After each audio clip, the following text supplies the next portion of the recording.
Welcome to WordCraft. Today, we're learning 5 simple blended words you can use every day. Let's dive in. Back and pack come together to make backpack. A backpack is a bag carried on your back for books or belongings. For example, she packed her lunch and books in her backpack for school. Note and book come together to make notebook. A notebook is a small book for writing notes or ideas.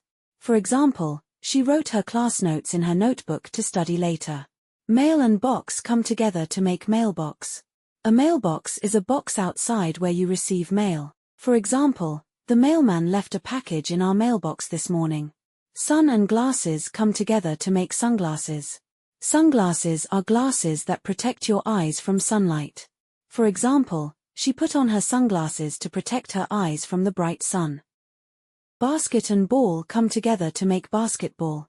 Basketball is both a sport played by throwing a ball into a hoop and the name of the ball itself. For example, he bounced the basketball on the ground, and they played basketball in the park. Thanks for watching. Don't forget to like, comment, and subscribe for more fun vocabulary lessons. See you next time on WordCraft.